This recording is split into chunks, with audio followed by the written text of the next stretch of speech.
수년 전에 미국에 있는 남가주 대학교, 우리에게 USC로 알려져 있는 살인 명문이죠. LA에 있습니다. 거기에서 거짓말 조사를 했습니다. 사람이 얼마나 거짓말을 많이 하는가. 그래서 그 데이터가 나온 것을 제가 본 적이 있는데, 미국에 성인이 하루에 평균 200번 거짓말 한다고 합니다. 저는 그거 보고 깜짝 놀랐습니다. 저는 20번도 안 할 것 같은데 평균 200번 한다는 거죠. 얼마나 거짓말을 많이 하는가. 우리 대한민국은 어떨 것 같습니까? 성인이 하루에 평균 몇 번 거짓말 할 것 같아요? 잘 모르겠지만은 요즘 이게 SNS라는 소셜 네트워크 서비스가 발달하면서 거짓말도 훨씬 더 증폭되고 거짓말도 더 많아지는 것 같아요. 그래서 거짓말도 경쟁력을 가지는 것 같아요. 그래서 사실은 여러분, 이런 비즈니스 관계라든가 뭐 정치 세계도 그렇고 언론도 그렇고 변호사님들도 그렇고, 난 변호사들이 그렇게 거짓말 많이 하는 걸 많은 줄 몰랐어요. 다 정직한 줄 알았어요. 근데 변호사들은, 우리 교회에도 변호사 계시는지 모르겠지만 아주 거짓말로 똥똥 물 치는 사람들이 그 변호사들이라는 생각이 들어요. 제가 미국에서 경험한 변호사님들은 그렇습니다. 이건 뭐 이탈리안이나 유대인이나 뭐 변호사는 똑같아요. 얼마나 판사 앞에서 눈도 깜짝 안 하고 거짓말을 잘하는지. 나 부끄러운 거짓말, 재판에 이기기 위해서 수단 방법 가리지 않는 것을 봅니다. 그러니까 거짓말이 경쟁력인 거예요. 우리가 이런 세상에 삽니다. 어디 뭐 이것뿐이겠습니까? 우리가 하나하나 얘기하기 시작하면은 아마 이 세상의 삶의 그 추하고 더러우면 아마 한도 끝도 없이 나올 것입니다. 문제는 이러한 세상에서 우리 예수 믿는 그리스도인이 살고 있다는 것입니다. 예수 믿는 그리스도인이 예수를 믿었기 때문에 양심이 살아있는 상태에서 선한 마음을 가지고 살아야 하는 그리스도인의 삶이 이런 세상 속에서 매일매일 펼쳐진다는 겁니다. 직장에서나 사업의 현장에서나 학업의 현장이건 어딜 가든지 피할 수가 없는 이런 세상적인 흐름에 우리도 같이 섞일 수밖에 없는 현실인 것이죠. 이런 현실 속에서 예수를 잘 믿어보려고 하면은 신앙생활은 어렵습니다. 여러분 어떻게 생각하십니까? 예수를 잘 믿어보려고 하면은 신앙생활이 어렵다는 거죠. 오늘 여러분 본문 14절 한번 보겠습니다. 14절 우리 다 같이 한번 읽겠습니다. 14절 시작.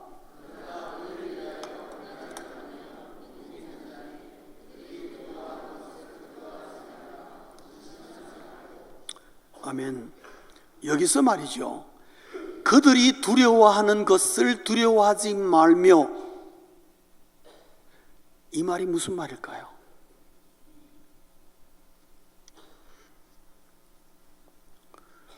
저는 이민 초기에 직장 생활을 하면서 명절이나 때가 되면은 소위 말해서 우리 이제 간부급들이 빅보스를 찾아갑니다. 찾아가서 뭐 선물도 가져가고 뭐 하여튼 가서 상사를 만나서 뭐 이런저런 대화도 하고 가야만 하는 자리죠. 그죠?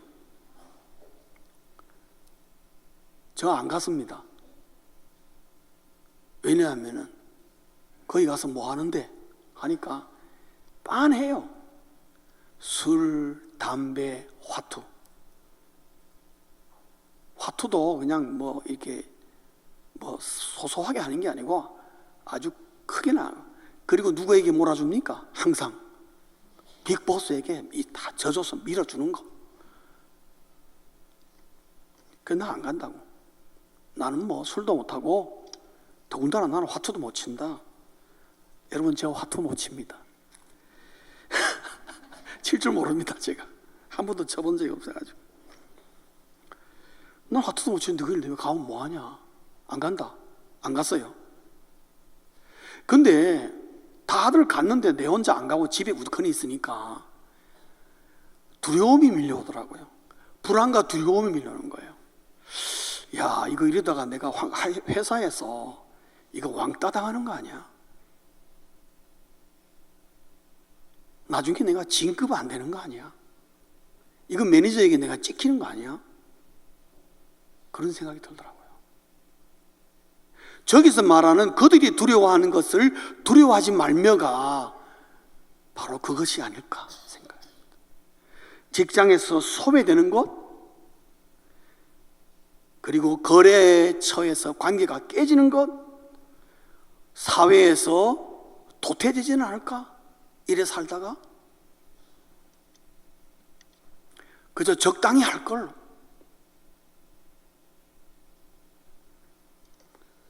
그런 생각이 든다는 게 바로 저 두려움을 하는 거죠. 저거는 누구든지 가지고 있는 두려움일 수 있다는 거죠. 특별히 가야 할 자리에 빠지는 때에. 그런데 우리 예수 믿는 사람이 예수 믿는 것 때문에 빠질 때가 있단 말이에요. 그거를 거부하고 회식 자리에도 안 갈 때가 있고, 안 간단 말이에요. 나 술 안 하니까 안 가겠습니다. 회사에서 참 그 말 한다는 게 그건 보통 결심을 먹지 않고,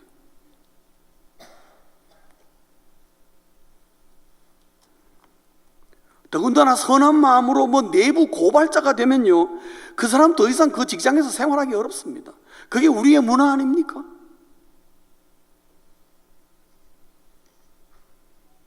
정말 좋은 내부 고발자가 있다 할지라도 내부 고발이 이루어지면은 기어코 회사에서 밝혀가지고 그 사람 회사에 쫓아내버립니다. 그게 싫어서 안 하는 거예요. 나쁜 줄 알면서도. 그런 회사들이 얼마나 많은지. 그런 사회 속에 우리가 신앙생활한다, 예수를 잘 믿어보겠다, 결코 쉬운 일 아니죠.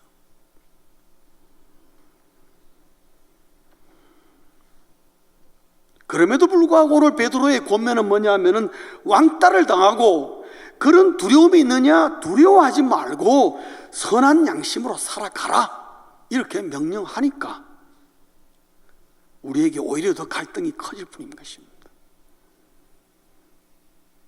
오히려 예수를 잘 믿어보려고 하면 할수록 이 매일의 이 갈등을 피할 수가 없는 거죠. 아마 우리 성도님들 가운데 그런 갈등을 매일 하면서 직장 생활하거나 혹은 거래를 하거나 장사를 하신 분들을 있으리라 생각됩니다.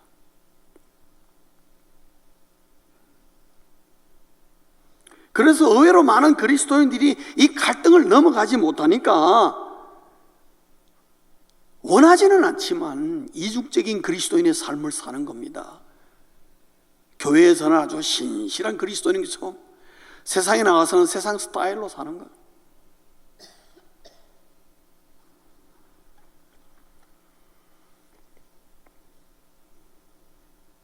예수를 믿긴 믿지만 그냥 무늬만 있는 그리스도인, 세상에 나가서는 예수 믿는 티가 전혀 안 나는 그리스도인, 그런 마치 가면 쓴 것 같은 그런 신앙생활을 하는 특별히 젊은 남자 집사님들이 굉장히 많다. 솔직히 얘기했어.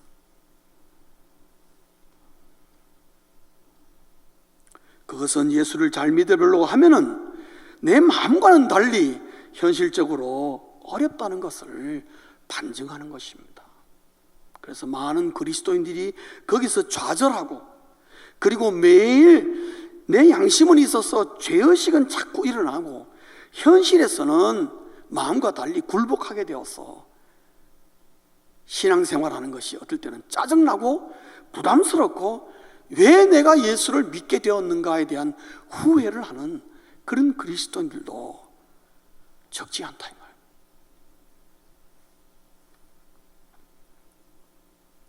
그런 것에서 그거를 극복하지 못하기 때문에 예수를 잘 믿어보기를 포기하고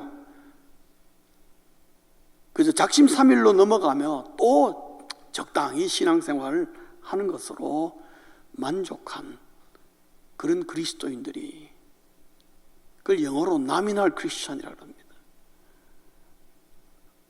그런 그리스도인들이 한국에만 있는 게 아니고 미국에도 전 세계 어디 가도 다 있다는 거지요.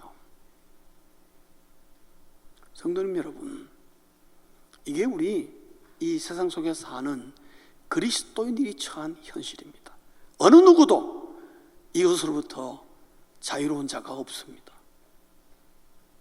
그럼 어떻게 해야 되느냐?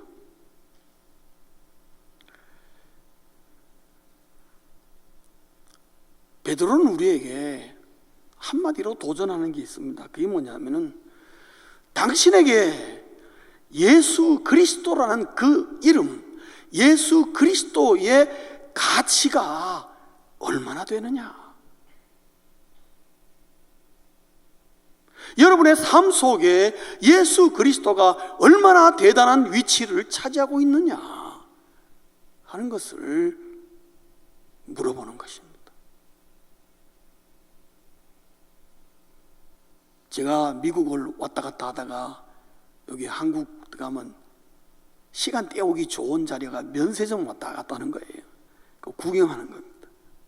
구경하는데 제가 뭔지는 모르겠지만 하여튼 뭔가 명품을 파는 데 같아요. 도대체 명품이 뭐야 하고 들어가니까 손목시계 하나가 이렇게 그 스크린 윈도우에 디스플레이가 돼 있어요. 그래가지고 이게 요즘 이게 젊은 사람들 좋아하는 스타일이시긴 하고 딱 가격을 쳐다보니까요, 가격이 4,800만 원이에요. 그러니까 야, 공을 하나 띄도 이거는 되게 비싼 건데 공 잘못 붙인 거 아닌가? 그래 아가씨가 내일 보니까 아가씨가 저한테 막 오는 거예요. 제가 도망 나왔습니다. 뭐 물어볼까 싶어 겁났어요. 4,800만 원. 제가 아무리 봐도 그럴 만한 가치가 없는 것 같은데, 시계는 뭐만 잘 맞으면 되는 겁니까? 시간만 잘 맞으면 되는 것으로 인식되어 있는데, 이게 시간이 얼마나 잘 맞길래 이건 초까지 맞는 건가? 초까지 맞아도 그렇지. 옛날 생각으로 세이코 시계 하나면 충분한데, 요즘엔 시계가 뭐 필요하냐? 핸드폰에 시계 막 초까지 딱딱 맞춰 나오는데 이거를 4,800만 원 주고 사는 사람이 있다는 거 아니겠습니까? 있으니까 팔죠. 그 사람은 그 시계를 보고 800만 원의 가치가 있다고 생각하겠죠? 그러니까 차고 다니겠죠? 그런 분들은 그 손목에 보험을 들어야 될 것 같은 생각이 들어요. 누가 와서 손목 잘라가면 어떻게 되는 겁니까? 그래서 내가 누구한테 얘기를 하니까, 목사님 4,800만 원짜리 그거 아무것도 아니에요. 그거 얼마짜리인데 매덕하는 것도 있어요. 그러더라고. 이야, 이 세상에는 가치 부여가 잘못된 것들이 너무 많구나. 사랑하는 성도님 여러분, 예수 그리스도는 여러분의 삶에 얼마짜리입니까? 4,800만 원짜리 시계를 차고 다니시는 분은 시계를 귀하게 다루겠죠? 그걸 위해서 4,800만 원이라는 대가를 지불했기 때문에. 성도님 여러분, 우리가 예수 그리스도를 믿습니다. 오케이. 그러면 그 믿는 예수 그리스도가 내 삶 속에, 내 인생 속에서 얼마나 가치가 있는 거냐? 그런 존재냐?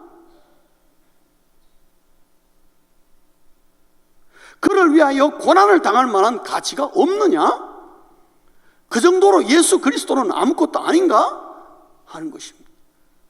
예수 그리스도로 말미암아 어려움을 당할 만한 가치가 없을 정도로 예수 그리스도는 하찮은 존재인가? 나에게?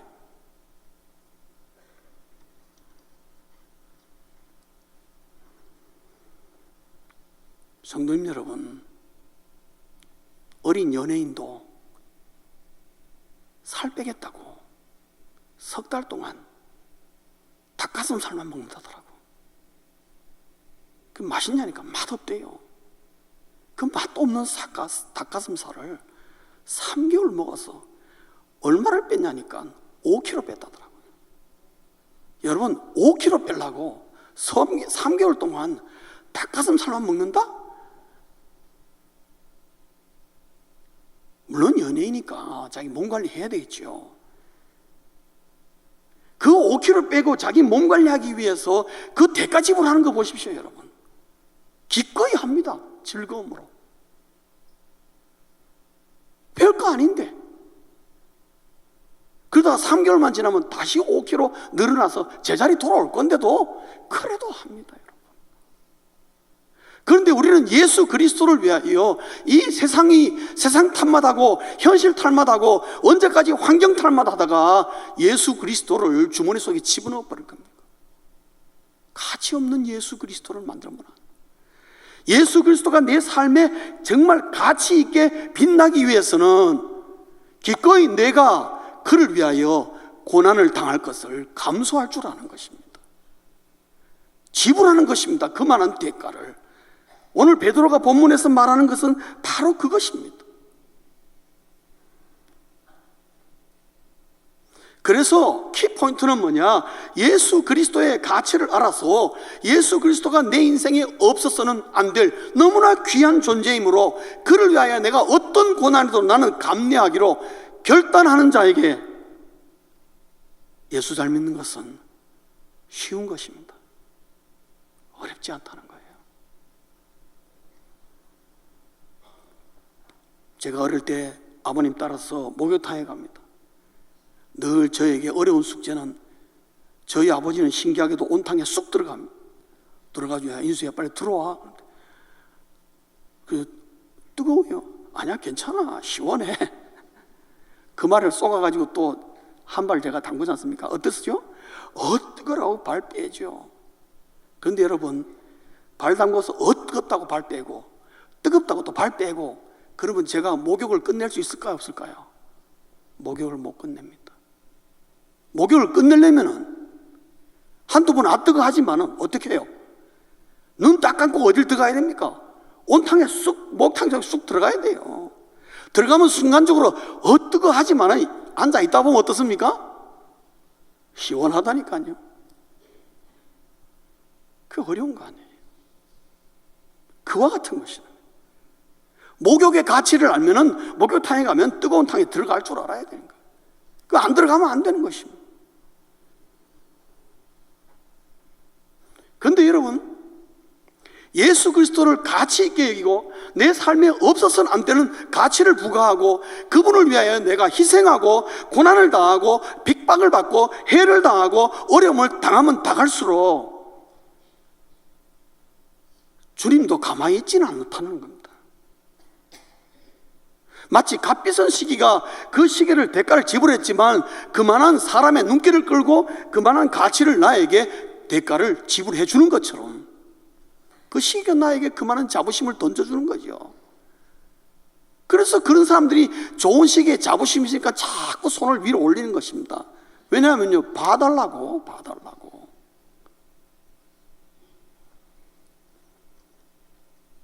오늘 여기 13절 보면은 베드로는 저를 위하여 고난당할 만한 가치가 있고 그분을 위하여 기꺼이 내가 고난을 감내하기로 작정하면은 예수 잘 믿는다는 거 그 어려운 거 아니다. 뿐만 아니라 이러이러한 베네핏이 하나님으로부터 나에게 주어질 것이다. 당신들에게 주어질 것이다 라고 가르치고 있습니다. 13절 한번 보겠습니다. 우리가 합독할까요? 시작. 너희가 열심으로 선을 행하면 누가 너희를 해하리요. 자, 이 말은 해함을 받는다는 겁니까? 해함을 안 받는다는 겁니까? 예? 해함을 안 받는다는 말이죠. 근데요 14절로 딱 넘어가면은 그러나 의를 위하여 고난을 받으면 복 있는 자니. 여기는 예수 믿는 그리스도인들이 의를 위하여 고난을 받는다는 걸 말합니까? 안 받는다는 걸 말하는 거죠. 여기서 고난이라는 말과 13절의 해라는 말은 같은 의미입니다. 그러면 13절과 14절이 서로 이율배반이 되지 않습니까? 왜 이럴까? 여러분 13절은 무슨 말인가 하면은 열심으로 선을 행하면은 누가 너희를 헤아리오, 이 말은 궁극적인 해함을 말합니다. 예수 믿는 그리스도인들이 이 땅에서 예수 잘 믿어보려고 하다가 어려움을 당하느냐? 당할 수 있다. 그러나 궁극적으로 하나님이 그거를 도우실 것이라는 거예요. 그리고 하나님이 그를 보호하실 것이고 그를 지키실 거라는 거예요. 그러므로 궁극적으로 해함을 받지 않는다는 걸 말하는 겁니다. 그러니까 일시적으로는 고난을 당하고 어려움을 당할지 모르나 길게 보면은 궁극적으로는 하나님의 보호하심과 하나님의 도우심을 그때 내 눈으로 경험하게 되는 거예요. 예수 믿는 것 때문에 고난을 당하기를 원치 않고 피하면은 하나님의 도움이 뭔지를 몰라요. 하나님이 나를 지켜준다는 게 뭔지 몰라요. 내가 나를 지키는 것 같아요. 그러나 주를 위하여 가치를 알고 거기에 내가 몸을 던져서 기꺼이 고난 당하기를 원하면은 그 순간부터 하나님이 나를 도우셔서 기어코 아무도 나를 해하지 못하게 하겠다. 그게 13절인 것입니다. 그리고 14절에 나가면은 의를 위하여 고난을 받으면 복이 있나니. 그게 무슨 복이 있는 자냐? 복이 있는 자냐? 그건 15절을 얘기합니다. 15절 한번 우리 합독하시겠습니다. 시작.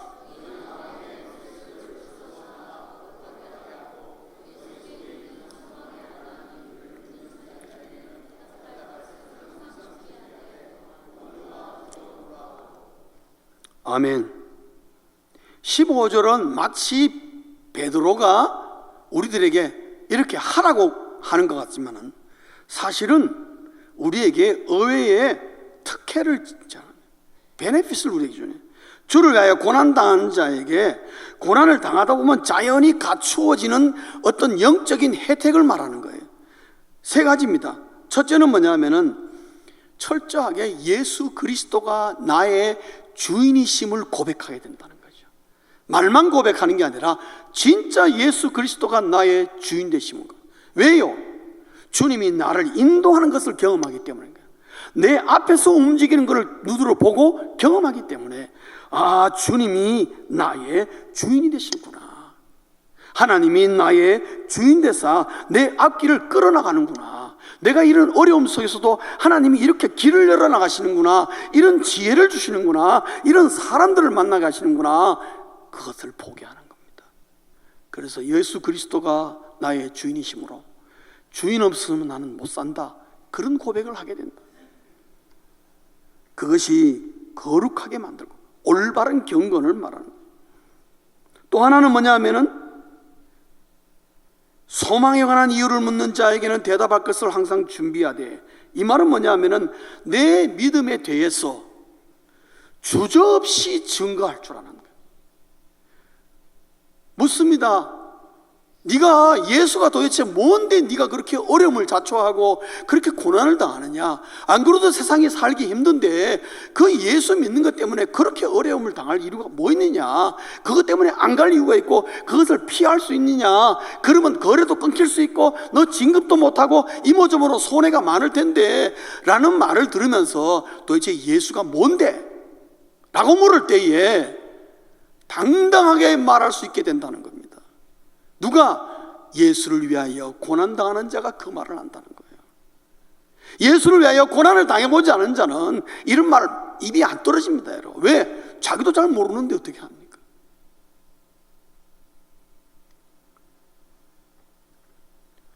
그 다음에 하나는 성격도 조정된다는 거죠. 온유와 두려움을 하고, 이 온유와 두려움이라는 말은 신중함이랍니다. 온유와 신중함이 나에게 갖춰지는 거예요. 그래서 누가 나에게 칼날로 공격해도 부드럽게 할 줄 아는 마음이 생겨요.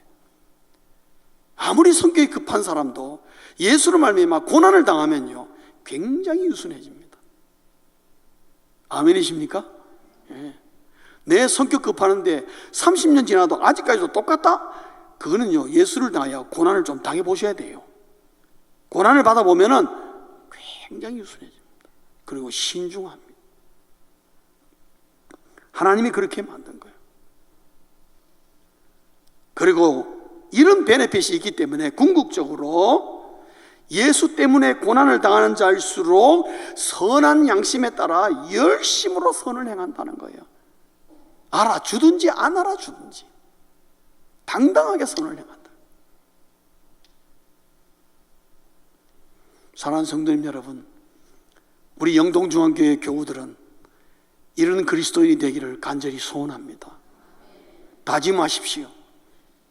여러분에게, 나에게 예수 그리스도는 얼마나 가치 있는가, 내 목숨과도 바꿀 정도로 가치가 있나? 우리 많은 믿음의 선조들이 예수 그리스도가 내 목숨보다 귀하다고 생각했기 때문에 기꺼이 목을 내어놓고 순교했습니다. 우리는 그렇게는 못할다 할지라도 예수 그리스도의 가치가 얼마나 귀하고 이 세상의 어떤 값으로도 바꿀 수 없는 고귀한 거라고 생각하고 그렇게 믿는다면은 우리도 반응을 보여야 됩니다. 기꺼이 고난을 당한 17절이 베드로가 추가적으로 한마디 덧붙입니다. 11절 다 같이 읽겠습니다. 시작.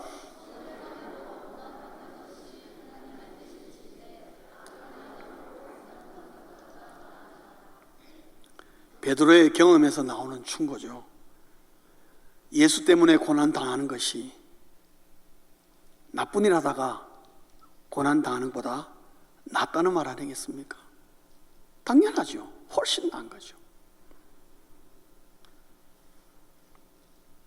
오늘 이 베드로 사도가 여기서 예수 그리스도를 믿음으로 말미암아 내 양심이 선한 양심으로 돌아설 때에 예수로 말미암아 고난을 당하고 그것을 빼앗기지 말고 담대하게 극복해 나가라고 그 고난의 중요성을 말합니다. 이 고난의 중요하게 왜 베드로가 이렇게 말하느냐? 예수 믿는 그리스도인은, 성도는 말입니다, 고난을 통해서 가슴에 십자가가 새겨지기 때문에 그렇습니다. 내 가슴에 십자가 그런다고 해서 십자가가 새겨지는 게 아니고 예수로 말미암아 고난을 당해볼 때에 내 가슴에 붉은 그리스도의 십자가가 새겨지는 겁니다. 그래서 사도 바울은 뭐라 했습니까? 내가 예수의 흔적을 가졌노라. 성도님 여러분, 여러분들도 전부 다 가슴에 예수의 흔적이 있기를 주의 이름으로 축원합니다. 예수의 춘영이에요. 예수 믿는 것 때문에 손해본 적이 있습니까? 예수 믿는 것 때문에 욕을 받아본 적이 있습니까? 그때마다 내 가슴에 스카가 새겨지는 거예요. 흔적이 새겨지는 거예요. 그것이 모여서 십자가가 되는 겁니다. 그거는 아무도 건드릴 수 없는 거예요. 그걸 예수님께서 뭐라 그랬습니까? 한번 여러분 성경 한번 더 보겠습니다. 요한복음 16장 33절 우리가 하면서 읽겠습니다. 예수님이 이걸 다 당하고 그 제자들에게 뭐라고 권면합니까? 요한복음 16장 33절 전달이 안 되는 모양인데요, 한번 찾아보시죠. 요한복음 16장 33절.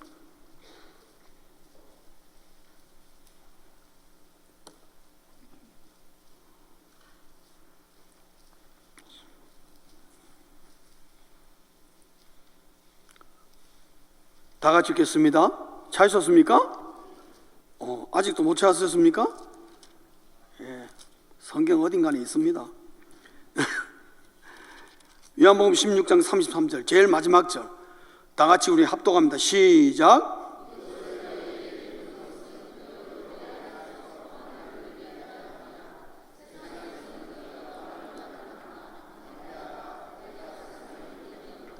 아멘.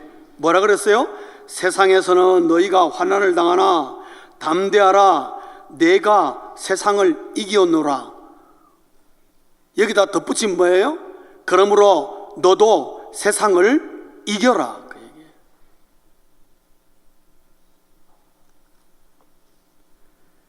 우리가 그리스도를 위하여 고난을 당하기로 작정을 하고 고난을 당하면요, 내가 세상에 굴복하는 게 아니라 어느 시간이 지나면 세상이 나에게 손을 들고 항복하게 된다는 거예요.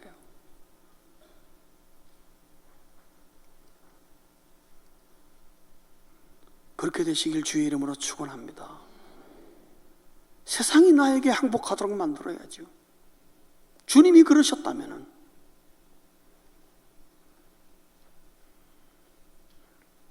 어릴 때 저희 집 뒤에 넓은 마당이 있었는데 돌 공장이었어요. 다시 말하면 이게 원석 돌을 갖다가 막 깎아가지고 뭐 불상도 만들고, 그 다음에 뭐 부잣집 정원에 이렇게 돌등 같은 것도 만들고, 뭐 여러 가지 뭐 하여튼 오다 들어오는 거 다 만드는데요. 그러다 보니까 우리 집 뒤에가 하루 종일 정 때리는 소리예요. 여러분 아시죠? 돌에다가 정절해서 그걸 이제 뭐 조각을 해나가잖아요. 하루 종일 정 때리는 소리예요. 그러니까 가보면 막 별의별 거 다 만들어 놨어요. 그리고 이제 아저씨도 알게 돼가지고 이런 이야기 하면서 하는 말이,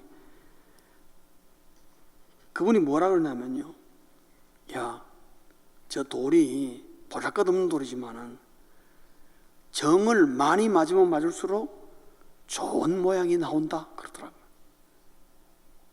정을 많이 맞아야 좋은 작품이 나온다는 얘기예요. 정을 안 맞으면요, 그냥 원사 그대로예요.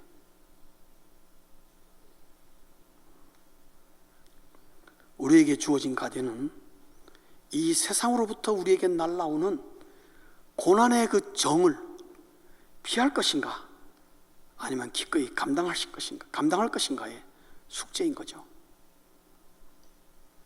그러나 우리 기억할 것은 고난이 없이는 십자가도 없다는 겁니다.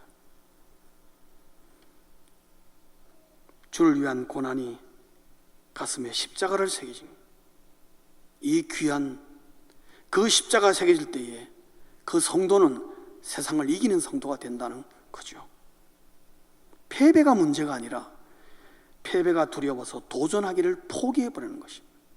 지금까지 예수를 정말 잘 믿기를 원했는데 시덥지 않게 믿었다는 생각이 든다면, 세상과 뭔가 모르게 타협하고 적당한 신앙생활을 했다면, 오늘 이 베드로 사도의 권면으로 우리가 마음을 새롭게 잡고 예수 그리스도가 내 삶에 엄청난 가치를 준다면 내가 그만한 가치를 내가 지불해야지. 기꺼이 내가 그를 위하여, 주를 위하여 고난을 감당하리라, 그런 마음을 먹고 과감하게 나에게 주어지는 고난의 종을 막고자 결단하십시오. 그럴 때에 하나님이 주는 고난의 베네핏과 그 고난의 기쁨이 있습니다. 말이 안 되는 것 같으죠? 고난에 무슨 기쁨이 있느냐? 아닙니다, 여러분. 예수 이름으로 맞는 고난에는 기쁨이 있고 위로가 있고 감사가 있고 찬송이 있습니다. 아멘이십니까? 해보십시오. 가슴에 십자가가 새겨진 선한 양심의 그리스도인들이 다 되시길 주의 이름으로 축원합니다. 기도하겠습니다.